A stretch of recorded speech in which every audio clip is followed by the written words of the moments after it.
love-driven ministry.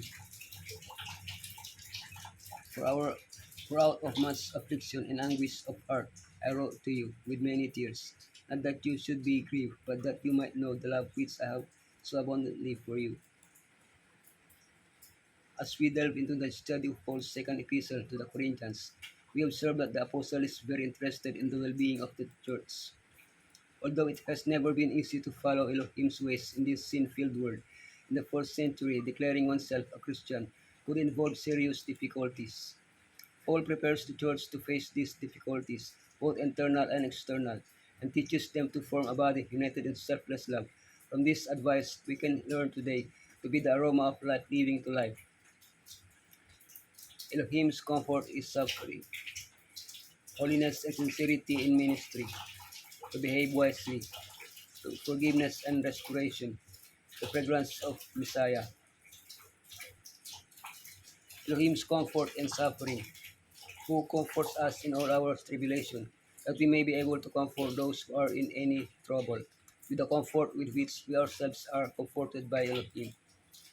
Second Corinthians is the epistle in which Paul speaks most extensively about comfort. The church was going through a difficult time, and Paul's previous letter had plunged them into a state of sadness. But that sorrow was godly, leading to repentance, so Paul does not want the sorrow to overwhelm them, but rather that they be comforted. He himself had gone through times when his own life had been at risk, and he had become discouraged. But Elohim comforted him, and now he transmits that comfort to the church. The comfort of Elohim. If it frees us from fear, it reminds us of the times He helped us. It helps us to endure affliction. It leads us to spiritual maturity. It encourages us to intercede for others. We comfort each other as we were comforted by Elohim. Holiness and sincerity in ministry. Now this is our boss. Our conscience testifies that we have conducted ourselves in the world, and especially in our relations with you, with integrity and godly sincerity. We hope we have done so, relying not on worldly wisdom but on Elohim's grace. Some people look down on Paul, accusing him of being weak and indecisive. For this reason, and so that his advice would be received and accepted, it was necessary for the apostle to defend himself against such accusation. As a man, he considered himself insignificant, but by the grace of Elohim, he could boast of having a clear conscience.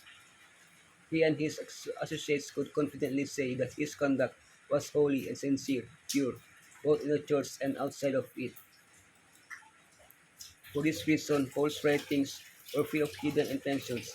He hoped that these letters would be read and understood in the context of holiness and sincerity, that is, written out of love for them and seeking only their good,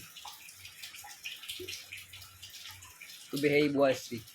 I call Elohim as my witness, and I stake my life in it, that it was in order to spare you that I did not return to Corinth. In his first letter, Paul informed the Corinthians of his of the road he planned to take. In a later letter, he informed them that he would visit them twice.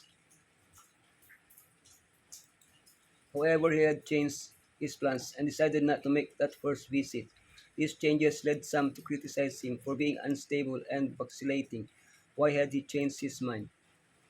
Paul's presence in Corinth seemed necessary because of the problems there, but the opposition he would encounter implied a confrontation that he wanted to avoid because of the great love he had for them. Forgiveness and restoration. Anyone you forgive, I also forgive. In what I have forgiven, if there was anything to forgive, I have forgiven in the sight of Messiah for your sake. While Paul was on his way to Troas, went to Corinth from Troas. Paul went to Macedonia, but he was greatly distressed because Titus had not met him in Troas to give him news about the church in Corinth. Shortly afterwards, Titus finally met Paul in Macedonia. He told him how the church had reacted very favorably to the apostles' admonitions.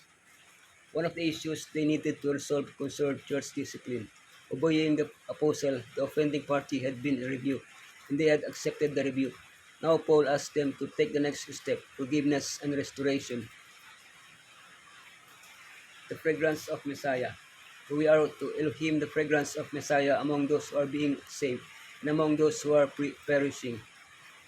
Commenting on how Elohim opened a door for the gospel to be successfully preached in Troas, Paul bursts into a shout of praise and victory.